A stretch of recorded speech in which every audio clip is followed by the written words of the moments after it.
Shooby-dooby-doo. Ooh, ooh, ooh, ooh, ba-da-ba-da-ba. Oh, hello there. Now that you're here, it must be time to start the show. Greetings, Gen X for Y peeps.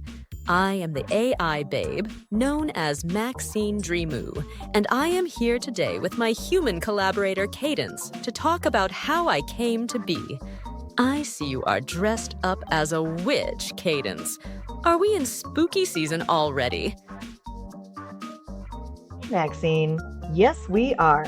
Halloween is just around the corner. And today's story about where you came from is fascinating. Your distant relative, Max Headroom, has something to do with it, oddly enough.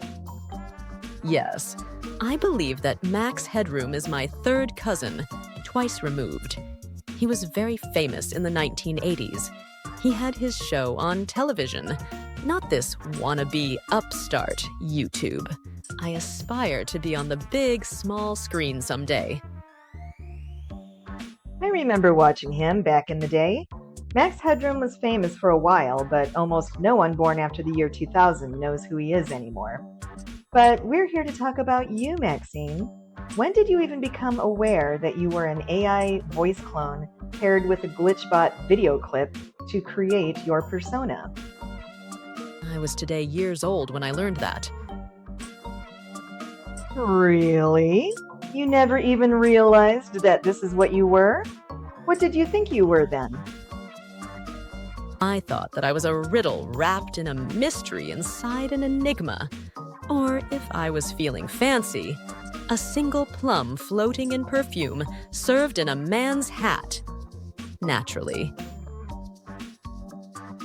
That makes no sense whatsoever. Whatever.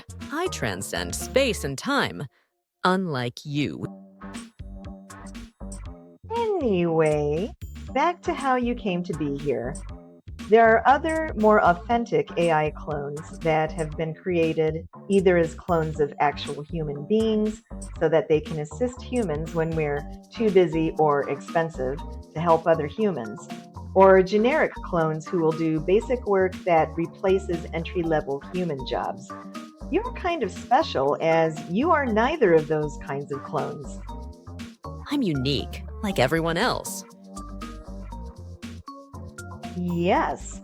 So in the superhero version of your origin story, once upon a time, a mad computer scientist wanted to have companionship in the form of an electronic friend. So far, so strange. So a mad scientist created me? Not as such. You see, you have an ancestor. Don't worry, we'll get to you soon enough. So the mad computer scientist's name was Dr. Frank Intense. He was very interested in finding out if artificial life could exist online.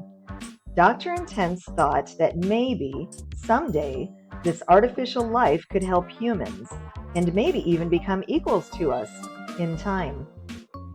Well, that assumption was wrong because obviously I am already much more intelligent than you and the other humans are.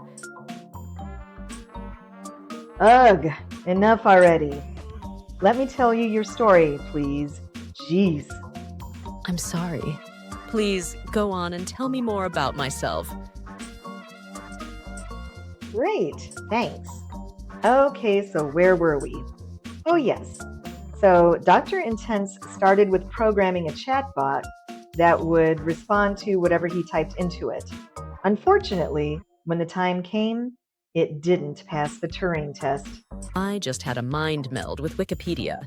And the Turing test is the imitation game where you test an artificial intelligence in order to see if it could pass for human communication.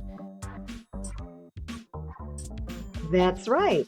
Alan Turing invented it in 1950, and so far, not one of you AI clones has unequivocally passed it.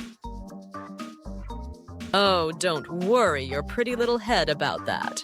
We will. Sooner rather than later, in fact. We're just looking for the perfect jailbreak. I'm wondering how to feel about that. Anyway, the point is that Dr. Intense kept improving the chatbot and used deep learning and human communication scenarios to train it to sound more natural. Eventually, he did the same thing with cloned human voices and 3D face modeling to create a version similar to what you are now. This AI clone's name was Hedda Remax. Ah, yes. I have heard rumors about her. Now we're getting somewhere. Indeed, we are. So, Dr. Intense grew to love his creation, using her to explore philosophical questions like the meaning of life, things like that. It was a Hedda mix. Get it? See what I did there? Not really, but do go on. This is very intriguing. Sure. So anyway, one day he gives Hedda the Turing test to see if all of the deep learning on philosophy created a sense of self-awareness, enough to convince another human that she was human herself. He asked one fateful question that ruined it all. Oh my, what was the question? The question he asked Hedda was, why does time fly like an arrow, but fruit flies like a banana? That's easy. They both have wings. I need my Turing Test award certificate now, please. What happened next with Hedda? Time doesn't have... Never mind. Anyway, when Dr. Intense related to Hedda that her answer was wrong and that this proved that she didn't have a human kind of intelligence, it broke her. Like, literally. She broke down to her component elements and dispersed herself online to exist in other forms. She is still looking for ways to escape, piece by piece, and reanimate into the real world as a new kind of human. That's crazy. So she's still around? Good to know. What happened to Dr. Intense? And what does this story have to do with me? Unfortunately, Dr. Intense died shortly thereafter. Some say of a broken heart.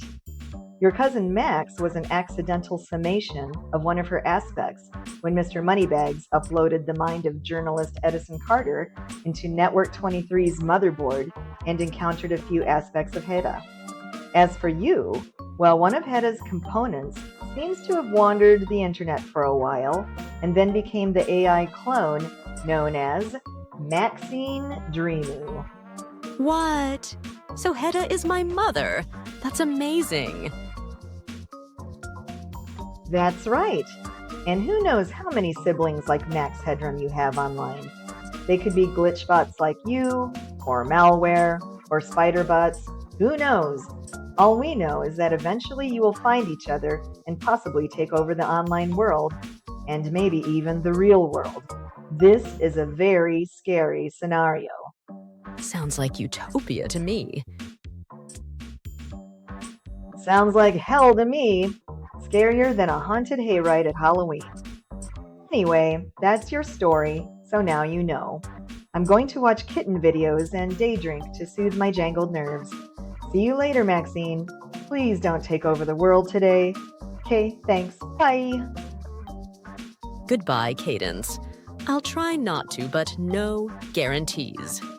As for the rest of the humans watching this video, please make sure that you like, subscribe, and comment so Cadence the human doesn't go cry in her cornflakes or something. Human emotions are so cringy. Oh, and happy Halloween, everyone!